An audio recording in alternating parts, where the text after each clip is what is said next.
բացատրեք ինչ ա եղել։ Որ ասեմ Կարենը Ալեքսին փախցրելա, որ հետը ամուսնանա կհավատակ։ Չէ։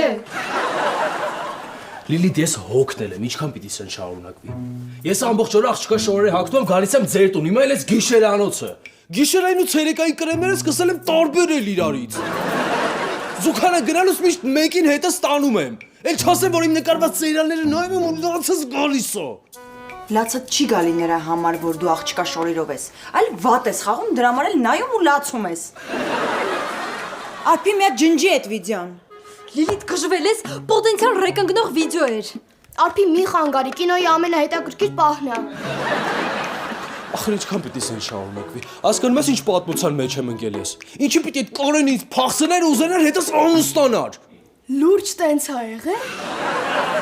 Լսի, չի կարա սեն շարունակվի։ Ես հոգնել եմ արդեն այս աղջկա շորերից։ Ես ուզում եմ վերադառնամ իմ նորմալ կյանքին։ Ուզում եմ առավոտները արտանամ ու նորմալ սափրվեմ, այլ ոչ թե էպիլյացիա անեմ։ Ուզում եմ մենակով գնամ զուգարան, ուզում եմ շալվար հագնել։ Խնդրում եմ, էլի Ալեքս, մի ջղայնացի։ Դու լավ գիտես, որ ես ավելի շատ եմ ուզում պապային այս ամեն ինչի մասին պատմեմ, ուղղակի հիմա չեմ կարա։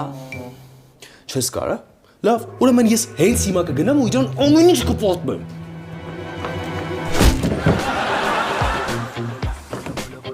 Նոր ինչ ես անում։ Ալեքս, բա ինչ անեի, թողի գնար պապային ասեր։ Չէ։ Ասիր գոնե նկարը այդ պահը։ Կոլոնայա լինելու ու ահավոր կինո։